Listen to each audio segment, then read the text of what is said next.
Esses caras não, eles acreditavam que pessoas sentadas em gabinete podiam simular uma economia e que essa simulação ia gerar preços paramétricos que ia permitir o cálculo econômico. Não é, você pode ter a coisa verdadeira, porque você precisa de uma simulação, você prefere uma simulação simular. Exato. Porque faz parte, eu acho, acho que aí tem um pouco de componente até de vaidade. Maldade. Não, acho que é mais vaidade. Eu sou um economista, eu sou um cientista, eu quero melhorar o meu país, eu sou um cara bem intencionado. Então, se eu fizer um modelo aqui, vai ser melhor para o meu país, eu vou ser um... Eu até acredito nisso. Em alguns socialistas eu acredito. O Hayek dedicou o livro dele, O Caminho de Servidão, aos socialistas bem intencionados. Eu não sei muito longe. Eu, quando terminei o meu doutorado, meu sonho de, talvez, mais da metade dos meus colegas de turma, quer dizer, mais da metade, éramos 4 no doutorado, porque a filtragem era muito forte na Fundação Getúlio Vargas, entravam 20 para o mestrado e sobramos 4 para o doutorado. Nosso sonho era ir para o Banco Central para executar alguma medida que fosse melhorar o Brasil. E a gente era bem intencionado. Aí a gente está conversando agora no intervalo. Se pudesse voltar alguns anos atrás com o conhecimento que eu tenho hoje, quanto tempo eu teria ganho deixando de ler coisas e lendo outras coisas, né? Então, para o Oscar Lange e para os economistas que pensavam com ele, esses tais preços paramétricos seriam diferentes termos de trocas entre os diferentes bens e serviços e que determinariam um comportamento puramente passivo ou adaptativo por parte dos agentes econômicos. Olha a imposição, a coerção. Os agentes econômicos teriam que adotar um comportamento passivo ou adaptativo. Não há espaço para a criatividade e para a liberdade individual. Para Oscar Lange, a função essencial dos preços seria meramente paramétrica e consistiria em que cada agente, aí a frase dele, separately regards the actual prices as given data to which he has to adjust himself.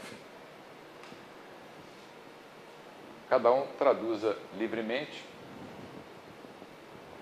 Preços esses definidos por qualquer procedimento, arbitrário ou não arbitrário. Como é que uma pessoa que estudou economia, que estudou tanto como Oscar Lange, podia acreditar numa coisa dessas? É fruto da época. O socialismo ainda era um sonho. Quer dizer, cada agente separadamente considera os preços praticados como dados aos quais ele tem que se ajustar. Já o argumento de Mises, reforçado mais tarde por Hayek e pelo nosso Schumpeter, que na época ainda era um economista da linhagem pura austríaca, é que esse argumento não tinha nada em comum com esse conceito paramétrico. Ele se baseava em preços de verdade, preços de mercado, resultantes da ação humana e da ação empresarial. E as informações? E a coordenação? E a função empresarial? E a ignorância, a incerteza, que são tão essenciais na formação dos preços de mercado? Onde é que ficaria isso tudo? Quer dizer, você vê que os socialistas não tinham e não têm a menor noção de como funciona o sistema econômico. Eu acredito que muitos sejam bem intencionados até hoje, acredito mesmo. Conheço alguns, tenho amigos, principalmente um amigo que é economista do PT, professor da UFRJ. Eu respeito muito ele, porque é um cara sério, ele acredita naquilo, ele é bem intencionado, ele pensa o mesmo a respeito de mim. Já tivemos vários debates, inclusive na televisão, mas debates educados. Mas O sistema econômico não funciona como a gente quer que ele funciona como ele funciona. É uma ordem espontânea. Eu não posso ordenar o sistema econômico, dizer uma palavra mágica. Qual aquela palavra mágica que tinha naquele... Abracadabra. Funcione desse jeito. Shazam. Isso vai ser melhor para vocês todos. O modelo de Lange e seus sucedâneos sofrem, né, padecem de um monte de erros fatais que a gente listou em seguida. Primeiro, é impossível elaborar uma listagem dos bens de capital. Imagina um cara sentado lá na capital de uma república socialista, num gabinete, um economista, tentando listar os bens de capital. Para um austríaco, o que é o capital? A gente vai ter a aula da teoria do capital do Bombaverk, mas eu já antecipei aqui. É toda uma estrutura de produção, uma cadeia produtiva, composta por várias etapas, que vão desde os bens de ordens mais afastadas até os bens de primeira ordem, de consumo final. Em cada etapa dessa, você tem mercados de mão de obra, mercados de capital, mercados de terra, mercados de fatores de produção. Como é que você vai listar o que é um bem de capital? Uma pessoa pode ser considerada um bem de capital, se ela estudou, se ela tem capital humano embutido, ou se ela tem experiência no trabalho. Esse computador pode sair da UERJ e amanhã funcionar, por exemplo, num banco. Então, esse é o conceito de capital circulante. Mas uma ferramenta que só sirva para produzir, sei lá, chips de computador, não pode ser utilizada para produzir granadas. Esse é o capital fixo. Uma secretária pode sair da UERJ e ser secretária numa empresa qualquer, privada. Um especialista numa determinada área do conhecimento já é mais específico. Ele não pode sair daquela empresa e trabalhar em qualquer outra, a não ser que ele aceite ganhar menos e não usar os conhecimentos que ele tem. Esse é o capital mais fixo. E nas épocas de desemprego, geralmente, quem perde os empregos, em primeiro lugar, são esses trabalhadores que têm uma formação não específica. Os últimos a perder os empregos são os especialistas, salvo algumas exceções. O segundo erro, que também é fatal, esse aí é fatal em todos os modelos, não só nos socialistas. Só o modelo austríaco considera o tempo dinâmico. Se o tempo é dinâmico, qualquer fixação de preços paramétricos, ou o nome que você queira dar, vai ser arbitrária. Vai ser arbitrária, porque o preço que eu fixo agora, às 8 horas e 17 minutos do dia 23 de novembro, daqui a 5 minutos pode não ser o preço mais, o tal preço paramétrico.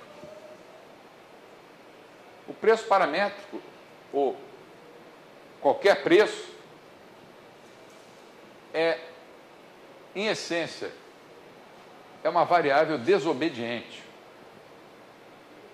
Ela não obedece a comandos centrais, ela se forma naturalmente, porque é formada pela interação de milhões e milhões e milhões e bilhões de pessoas no mundo inteiro. E o passar do tempo, né? O que é o tempo dinâmico? Lembra? É um fluxo contínuo e permanente de novas experiências, que não estão no tempo, quer dizer, naquele momento T0 em que o planejador fixou os preços paramétricos. Esse fluxo ele não está no tempo, no eixo do tempo, ele é o tempo. Ele é o tempo. Terceiro, a ausência de verdadeiros mercados de trabalho, de bens e de serviços de consumo. Não é que não existam esses mercados, mas é que é difícil você classificar. Ao longo de toda uma cadeia produtiva, de uma estrutura de capital, é difícil você encontrar Na macroeconomia, por exemplo, você tem um mercado de trabalho. Trabalhadores, o estoque de capital é constante e no eixo vertical você coloca o PIB. E aí você diz que o PIB só vai aumentar se aumentar a quantidade de homens-hora empregados. Mas você só tem um tipo de mão de obra no modelo macroeconômico, a mão de obra é homogênea. Isso quer dizer que todos os trabalhadores têm a mesma qualificação, a mesma experiência, o mesmo nível de conhecimento e todos vão ser remunerados ao mesmo salário unitário. Alguns modelos tentaram até abrir um pouco isso, aquele keynesiano mais radical, que ficou muito em moda nos anos 70, Kalec tentou separar trabalhadores e capitalistas, mas chegou a conclusões também completamente absurdas. Nos anos 70, quem não estudava Kalec, ou Pazinetti, que era um outro italiano, também bem de esquerda, era considerado assim um cara de direita. Eu me lembro que alguns alunos da minha turma de mestrado foram reclamar com o diretor da EPGE, que na época era o professor Carlos Langoni, depois foi presidente do Banco Central, foram reclamar que queriam uma cadeira só sobre Kalec. Quem não foi reclamar na época? Eu e mais dois. Não, essa foi no mestrado. O mestrado tinha 20.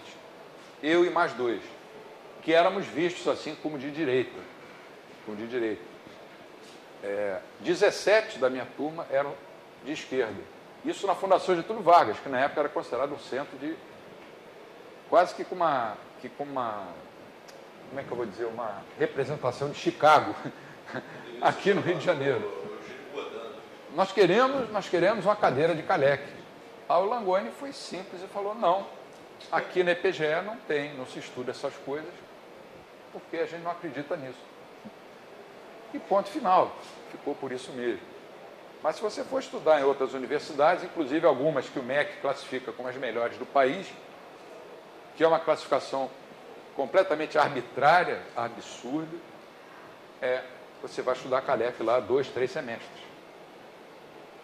E um outro italiano, que eu me esqueci, italiano, quando dá para produzir coisa boa, ele é insuperável. A minha mãe, por exemplo, insuperável.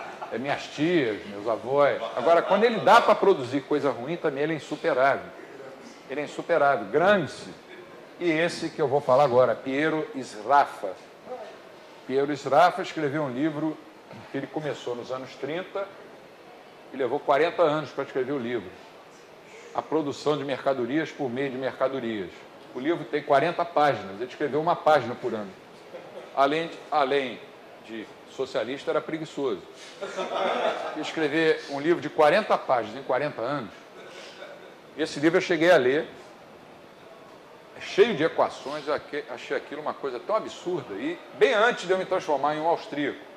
Mas os caras acham que podem classificar e elaborar a lista disso tudo. Não podem. A incoerência das regras propostas por Oscar Lange e os outros com relação ao conhecimento. As pessoas do governo, no mercado a gente já sabe que elas não têm o conhecimento perfeito, que esse conhecimento está espalhado desigualmente. A gente sabe, pelo individualismo metodológico, que cada cabeça é uma sentença. Mas muitas pessoas, até bem intencionadas, acreditavam que as pessoas, quando vão para o governo, se transformam assim como que semideuses, que passam a pensar no bem comum.